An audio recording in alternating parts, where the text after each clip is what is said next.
Hi, this is Anne from Ikaru, and we're really happy that you can join us today for our workshop on cybersecurity for Main Street. And I'm just going to check. My computer is saying it is, in fact, 12:15, so let's get going. So thank you so much for joining us. And we have Nancy and Linda from the team here. Hi, So how I'm about Nancy some... Karu, and we have some new people listening in with us today, Ann. So I just wanted to introduce myself a little bit and let you know I do sales, marketing, and client services here at Ikaru.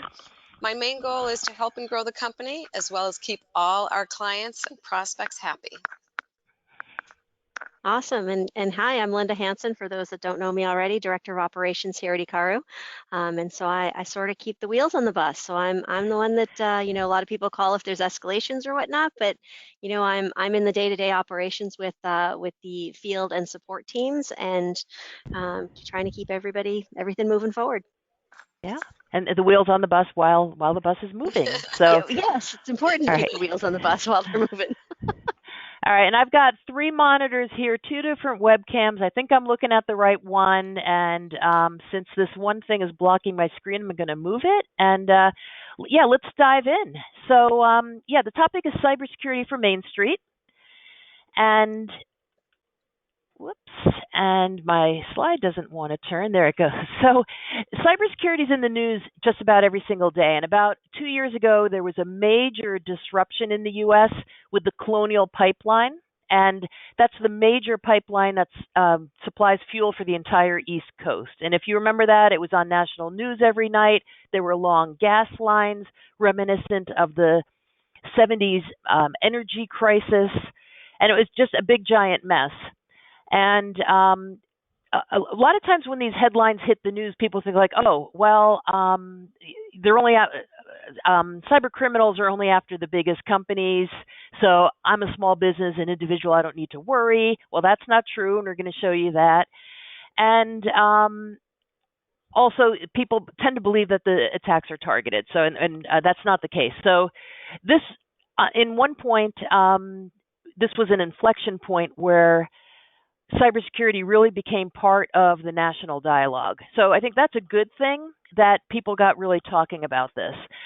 Remember that cybersecurity problems are also local, and this is a screenshot I took of a local news event where there was a town manager from Franklin, nearby here in Massachusetts, and this person lost over $500,000 of the town's money by falling for a phishing email. And you can just see the pain on this person's face, hard worker, trying to do good for the community, and was tricked by criminals into losing this money. So these are painful events. So the second one was an email compromise. The first one I showed you was a ransomware attempt. Ransomware is kind of the nastiest thing that's going on. That's where your data would be held ransom, and you basically have to pay a fee to get your data back. So all data becomes encrypted. And one thing people ask, well, my data is not that important. It doesn't matter how important it is to the criminals because they don't even really want the information. They just want your money. So how important is the money to you? Excuse me, how important is the data to you? Sorry, I mixed that up. And the idea is, these days, a lot of people have good backups. People have kind of learned to counteract the cyber risk. They have good backups, and they say, okay, I'm not going to pay because I'm going to recover from backup. Well, now the cyber criminals have figured out how to do double extortion. So then they threaten to expose your data to the public. If you're a medical office, obviously this is a major, major problem. And now there's even third rounds going on where the criminals will threaten to expose your end users' data. So they'll go directly to end users and say, you've been breached, and their data is going to be exposed. So this is something like, if you ever see this on your screen, it's a really, really bad day. And a lot of work goes into preventing this from happening. So cybercrime is basically just skyrocketing, and these are statistics about the damage caused by cybercrimes. And criminals just figure out, where's the money? They just they realize they can make a lot of money with cybercrime, and any business, a legitimate business, would want to see a growth curve like this. Cyber criminals are just making a lot of money. And a lot of it is kind of fueled by the or the advent or introduction of cryptocurrency. You probably heard about Bitcoin. That if you think about it, years ago, before cryptocurrency existed, it'd be pretty hard to commit a crime because you have to say, "Hey, mail me a check," or what. It'd be easy to track down the criminals. With cryptocurrency, they can pretty much hide and commit a lot of crimes anonymously. And there's even theories around when the WannaCry attack hit. There were theories around that folks were actually trying to manipulate the cryptocurrency markets. I was looking up just some stats as I was preparing for this, and cryptocurrency Bitcoin broke the $1 mark in February of 2011. It's hit values as high as over $60,000, and it's currently, I think I grabbed this screenshot yesterday, $28,000. And there's just a lot of financial movement that's happening behind the scenes anonymously with cryptocurrency, and that's really tied into how criminals can make money and get away with it online. If you look at motives for cybercrime, this is from the Verizon Data Breach Investigation Report. They come out with this every year. It's really interesting to watch how things change and how some things stay the same. But you can see that financial motivation is the number one motivation for cybercrime. Espionage, ideology, they're kind of way down the list. It's about the money. And who's doing this? It's organized crime. So when you hear some of the headlines, it might appear maybe foreign governments are trying to manipulate the U.S., and that's happening. But in terms of the vast majority of cybercrime, it's just untargeted attacks, broadly committed. Folks have access to automation tools, and that makes everybody a potential victim of crimes like this. And it's reality. So it's just something we have to deal with in this day and age, unfortunately. My friend Scott Augenbaum, a FBI agent, does a lot of speaking about cybersecurity, and he investigated cybercrimes for the FBI, and he has something he speaks about a lot. And it's the 4 truths of cybersecurity. So truth number 1, and this is after talking to hundreds, thousands of victims, I guess, over the years. Truth 1, nobody expects to be a victim. Over and over again, he would talk to victims, and the number one thing people would say, I never thought this would happen to me. Truth number 2, you're probably not going to get your money back. Truth number 3, the bad guys probably are not going to be arrested.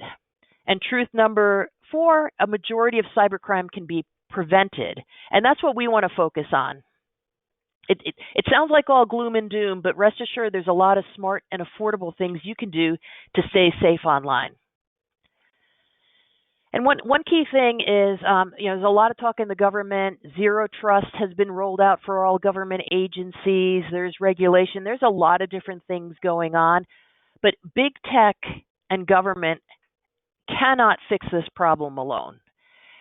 Cybersecurity requires your participation, and that's something we really want to drill into folks. Working with local businesses, there's a lot you can do, but if you do nothing, you do run a risk of being a victim. So things that are happening right now on the regulation front, you may have heard of CMMC, that's the Cybersecurity Maturity Model Certification.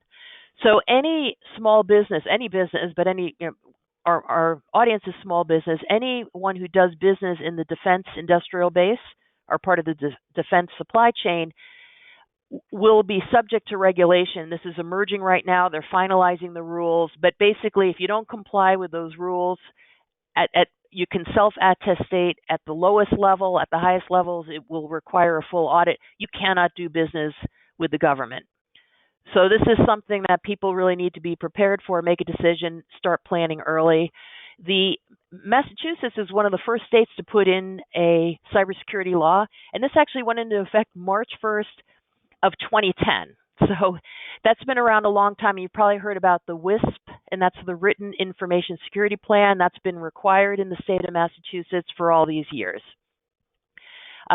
just kind of in response, or these things have been emerging a long time, but Colonial Pipeline really woke people up in a lot of ways. And now there's a new White House national cybersecurity strategy, and there was just a very recent announcement on implementation rules for that. So there's a lot of action going around. We're going to see more and more regulation. I didn't mention HIPAA on here, but those rules have been in effect for many, many years for healthcare organizations. And it's all about protecting data, protecting individuals from cybercrime. All right, and an analogy that a lot of cyber professionals will talk about is seatbelts. So, and I looked up this from AAA just recently. So as recently as the 1980s, only 10% of Americans wore seatbelts when riding in a car. And that's not that long ago, and that's pretty surprising. And it's been an uphill battle because laws have gone into effect, a lot of education to the public, technological improvements, so better seatbelts, and there's other things like airbags, of course. But seatbelts save lives. But it took a long time to get to the point now where about 92% of people wear seatbelts on a regular basis.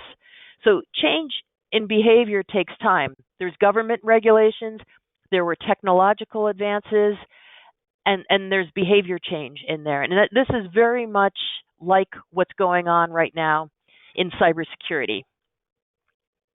Oops, and I'll just fill this out. So what the government has done is given us some frameworks about how to think about cybersecurity. And if you've been in any of our other workshops, you've probably seen this. It's the identify, protect, detect, respond, and recover. And basically, the framework is understand what data is important to you and where is that data. Sounds super simple, but it's not. Protecting, that's the antivirus, security patches, firewalls, etc. Detection, folks who work with us, we have Fortify for Endpoint, which is powered by Sentinel-1.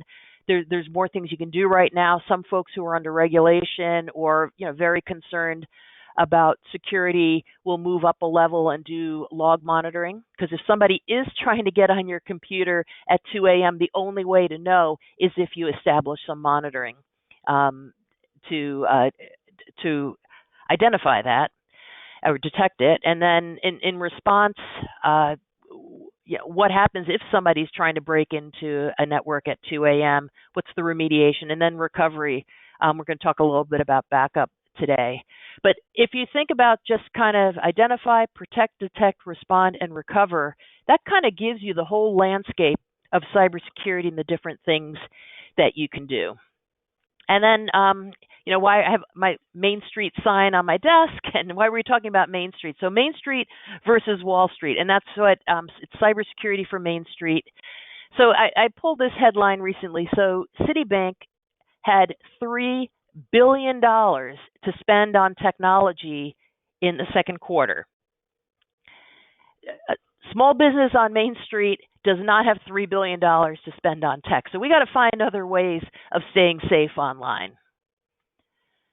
And one of the things we do at Ikaru is there's just a ton of information out there, a ton of different tools, methodologies that are out there. And what we've done is we've curated that list and tried to come up with smart and affordable technology offerings that can basically give you the biggest bang for the buck of trying to stay safe online. So that's a curated technology stack. Each thing has sort of a different function in keeping you secure. We're not going to go into all the details, but one of the most common questions we get is, why do I need all the security stuff on my computer? Because, hey, got a call from somebody today, a VIP whose computer was rebooting and taking a long time because its security updates were being installed. It is inconvenient. The risk of not doing the security updates, though, far outweighs that, and we really want to get that point across. And then when Linda does the TBR meetings, that's where she manually goes in and looks at every single, I think it's 15 different points of things that we're looking on networks, and goes through and checks, what is being backed up and not. That's a very long process that she does to prepare for each of those meetings, because we're trying to take a three-dimensional view of everything that's going on. All right, so that's kind of what prompted me working with small businesses for all these years, local businesses.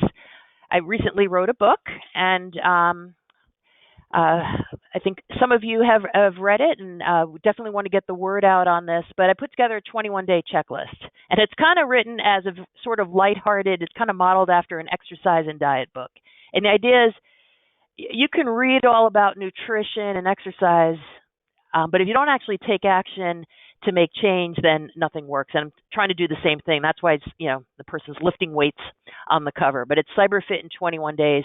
And this is a sample of everything that's covered in that whole journey. And I go through a lot of different things. And what I want to do today is to highlight a couple of the things, just pull a few things out of the 21 days and just kind of reinforce them with our community.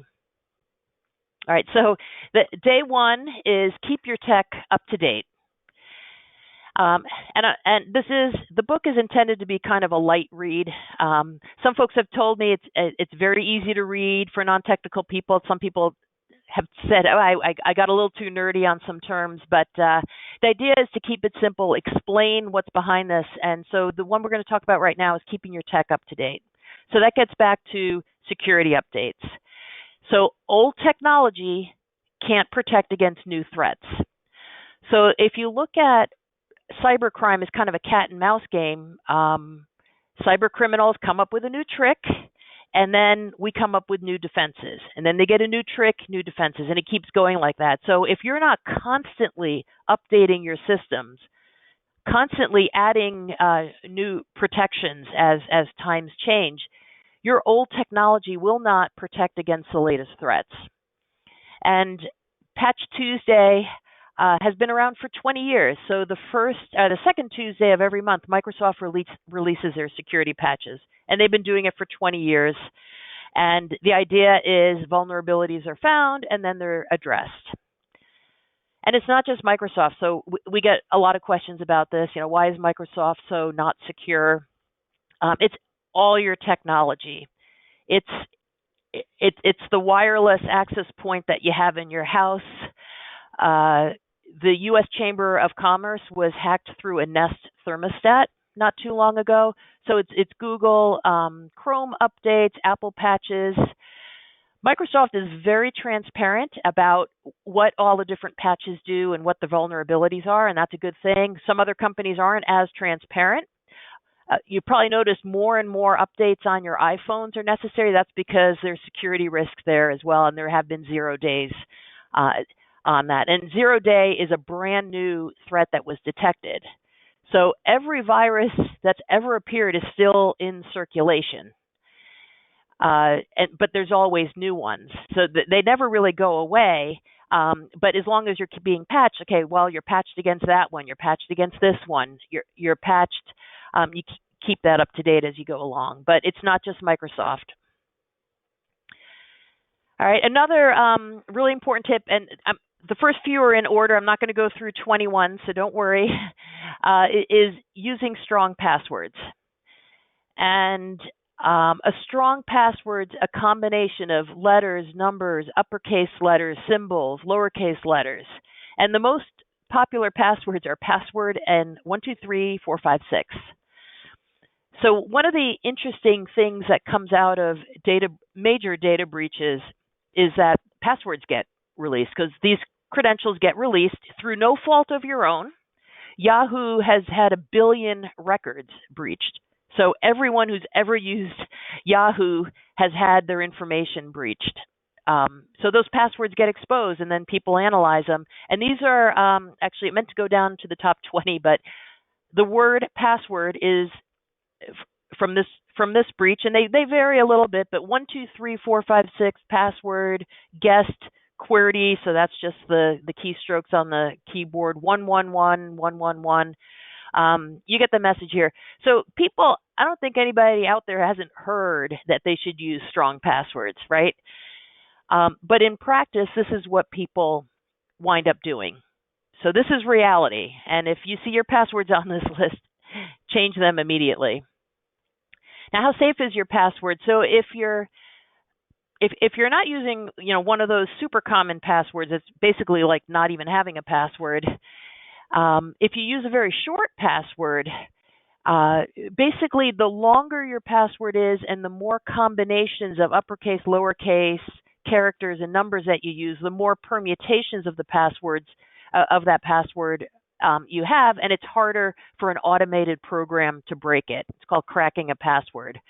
And I put in the corner here, AI is going to influence this because anything that's possible now, AI and computers are getting faster and faster. So these charts change over time as computing power improves. The time to crack a password gets lower and lower. But you can see if you're using a 6 character password, it can be broken by an automated program almost instantly.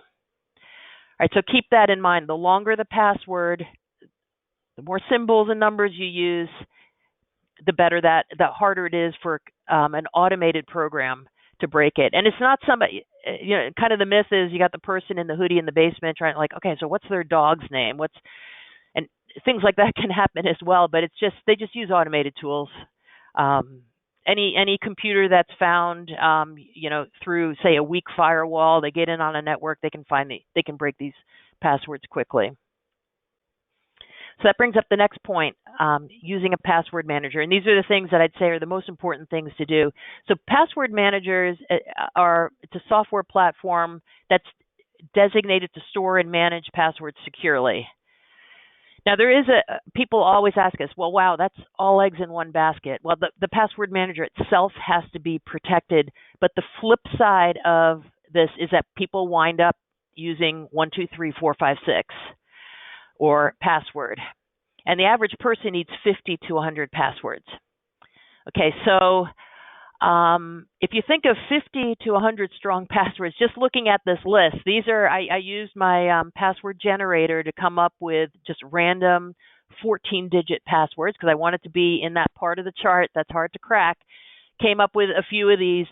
I don't think there's anybody on this call who could memorize 100 of these. I mean, if you're a Guinness Book of World Records memory expert, maybe, but I don't think anybody else could do that. So the reality is you will wind up having bad password hygiene unless you're using a tool to be able to do that. And some folks were at our lunch meeting, several weeks back right now, but that's the idea of doing it. So yes, there is some risk of all eggs in one basket.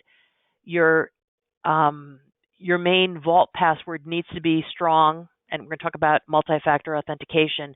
But the risk of using password or reusing the same password at multiple sites is far, far greater.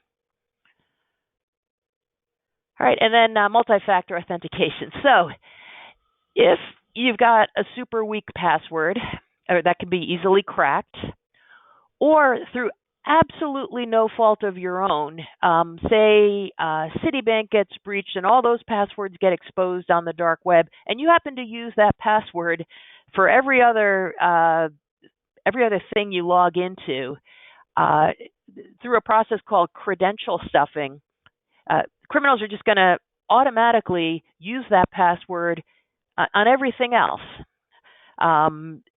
So they may not know what other banks you log in. It doesn't matter. They'll just test that password onto every single, every other bank that there is. They'll test it for your email. They'll try to get it into anything. So multi-factor, what that means is if your password becomes known, then multi-factor authentication. So the idea is something you know and something you have. So this is a Microsoft Authenticator shown right here. A real common one is Google Authenticator. They're free. Another one, you can get an SMS message on your phone. Sometimes they're email. That's not really as good because those can be broken into. But the idea is they need two things, kind of like on a bank safety deposit box where there's 2 keys to get in. It's highly unlikely that somebody could get that second method of authentication and get in. And so Microsoft has published that 99.99% of all the breaches involving Microsoft 365 involve accounts that don't have multi-factor authentication. Okay, it's free to turn on multi-factor authentication, and something like 30% accounts of accounts actually have it activated. So it's free, but only 30% of people do it. And the reason is it's perceived to be inconvenient. And I agree that it's inconvenient because I've traveled at times and I just need to look up something really quick and suddenly I get challenged for multi-factor. You're not challenged all the time. You're challenged under certain circumstances. So, but I would say this is kind of one easy, free thing to do immediately. And we've had discussions with folks who know they need to do it, and will say, "Oh, well, the CEO won't tolerate this." It's something that absolutely just has to be done. All right.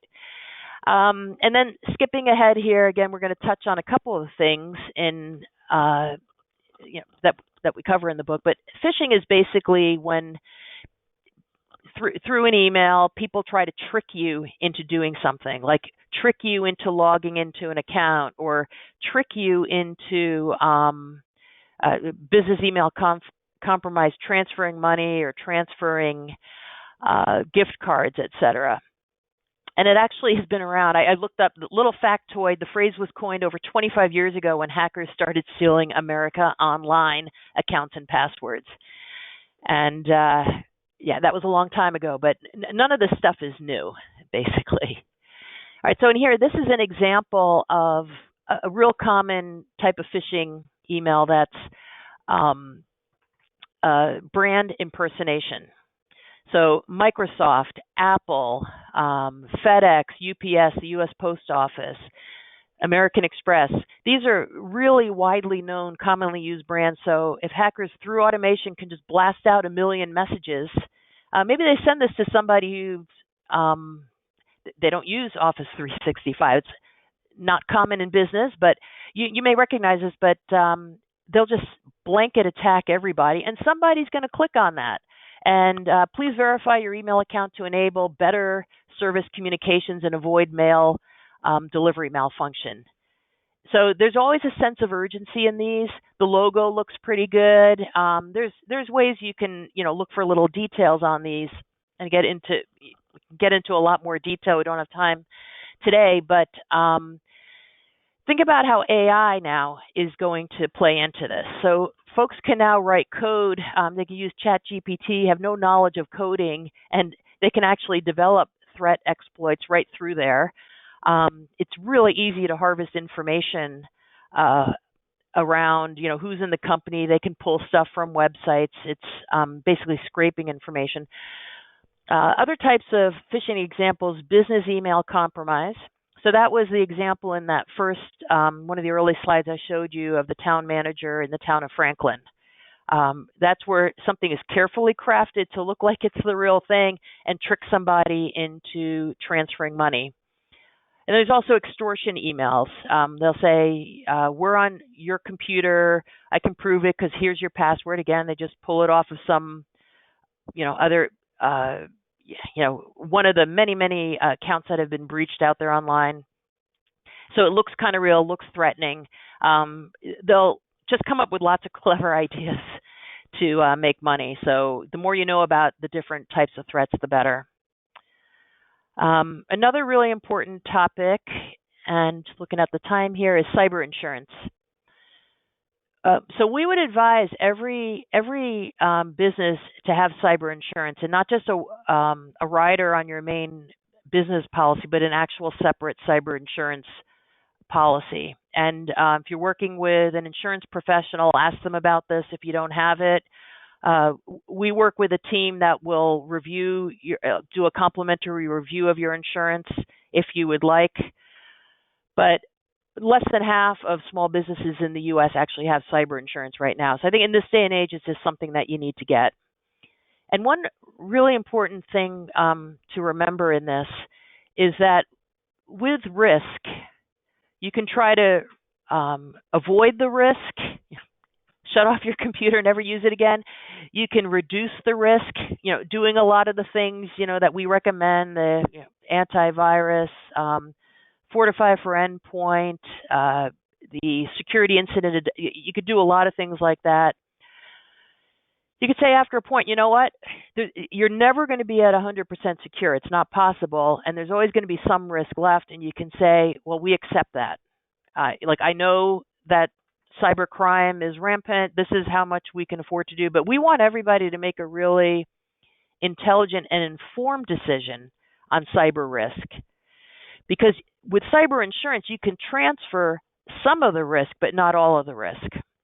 And the other thing that's really common right now is if you do have insurance, a couple of years back, like anybody could get a cyber insurance policy. It was very easy to get. They're not getting renewed though.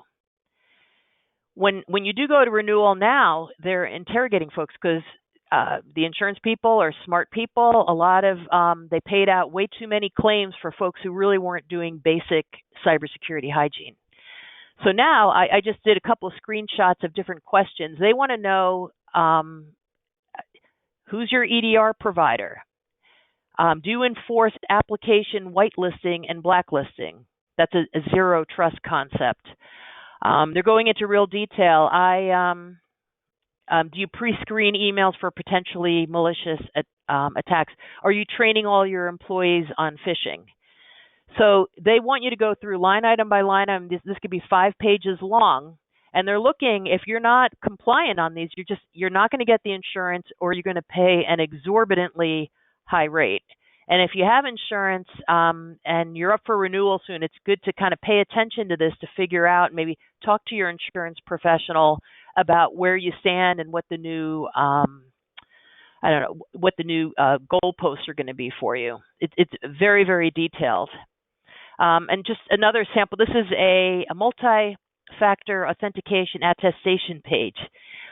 They're not asking you to use multi-factor authentication anymore, yes or no, which is kind of a funny question because it's not even something that could be directly answered. But they want to know if you're using it for all employees or some employees.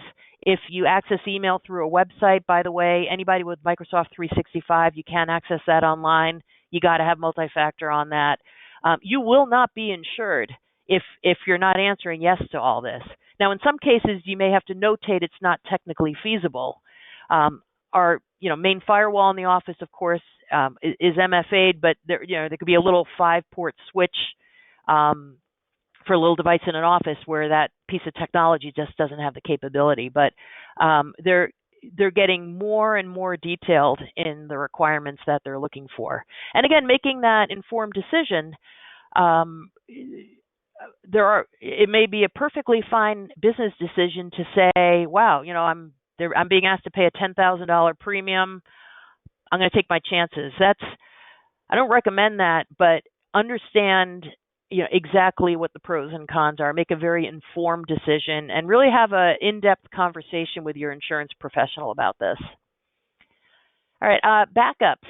So again, at the end of the day, backups may save you from losing everything. So critically important.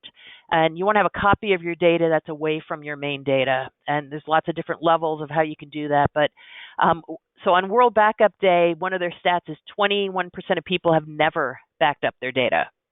So again, if this is what you're relying on to save you at the end of the day, get real about backups. And we're about 10 minutes to the hour, so I want to make sure we wrap up on time. But a really important thing to think about is there's different kinds of backups. They come at different price points, different levels of complexity, but the recovery point objective is how much data can you afford to lose? Can you afford to lose a week's worth of data, a day's worth of data, an hour's worth of data? That's recovery point objective. Then there's the recovery time objective.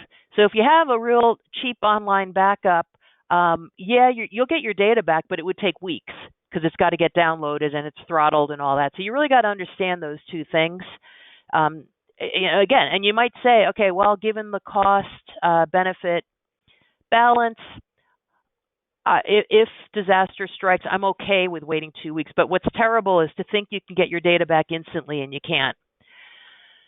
Something else to think about. And then finally, wrapping up on the last tip we're going to talk about today is cybersecurity education. So that's attending a workshop like this, trying to learn more, getting your team involved. Again, like a diet or exercise book, none of this works if you don't participate. So there's always new threats, and the more you know about the wacky new threats that the criminals come up with, the less likely you are to fall for it. And one of the things, a lot of folks in our community are on our cybersecurity training platform, basically for any like full, if we're doing like an all-in support plan with you, you have this. But there's weekly micro training. There's a monthly newsletter. These go out to all the employees. And then there's even a leaderboard where you can monitor how the whole company is doing, and everybody can monitor how they're individually doing. And what's good about this, one is you will not get insurance renewed if you don't do training. It doesn't have to be a platform. You got to do something, or you can't. You're not insurable, and you're in violation of mass data security law too. But so you got to do something. But what's nice about this is it's kind of all built in. And then, but what we see is very few people are actually engaging with the platform. So this is here. It's already bundled, so there's no cost to it. And yet folks aren't really interacting with the system. So this is like really low-hanging fruit. Like maybe have a little contest with your team to say, all right, whoever has the highest score. We did that internally recently. I can't remember, like Amazon gift card or something we gave out. And I think, actually it was a Bluetooth speaker. But in any case, make it fun, but get people to participate. Again, like having something that could benefit for you that you're not using is kind of no better than not having it at all. So engage and use it. And we're going to get Nancy and Linda back on here in a second. If you're interested in the other 21 of the 21 tips, the Kindle edition of the book is free today on Amazon. So if you go on to Amazon, you can just get it free. So if you're interested, I encourage you to do that. And we're going to wrap up here and Linda and Nancy, I can't see the video right now, but okay. A little, my 3 monitors are not behaving, but yeah, the Kindle edition is free. And if anybody wants to do, get copies for your whole team, just contact us directly because we can get you 50% off and we'll get them straight to you. Okay. And I kind of went through Anne's talk. I just wanted to add one comment. At the end, she's talking about the weekly training. If anyone has any questions about it, please call me because you all have it on your systems, personally identifiable information. It's quick 3 to 5 minute videos followed by 4 simple questions. So if you have any questions about getting on, please don't hesitate to call Linda or myself. Absolutely. And anybody that's enrolled as well, if you want to do a phishing test, we can certainly set those up.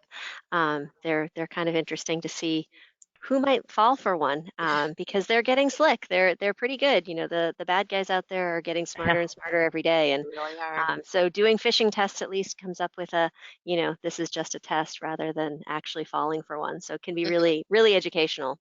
Yeah, those are a good eye openers because remember Scott's 4 rules. No one expects themselves to be a victim. So this is a way of kind of giving a wake up call where it's not a real threat, but it's a great educational exercise. And I'm thinking of folks asking us, why do we need all these security things? Well, there's the network, there's the desktop, you've got iPads, mobile device management. What happens if an employee can get access to your data after they're terminated? There's just so many different angles that you want to think about. So it's good kind of mapping this all out, and then really the criminals won't stop because they're making a ton of money. So they're not going to stop, and it's just something we have to deal with. But a few simple items can really make a giant impact. Absolutely. That's right. All right. Well, it's about 5. It's 5 to 1 right now. I know folks have to get back to work. We did record this, so there will be a recording available online. And I just want to thank everybody for joining us. So reach out to any one of us. We really want to get the word out to get people feeling confident about the things you can do to help protect yourself against cybercrime. So reach out anytime. So thank you. Thank you, Ms. Ann. This was great. Thank you so much, Ann. All right. Thank you all. Bye-bye. Bye, everyone. All right. Bye.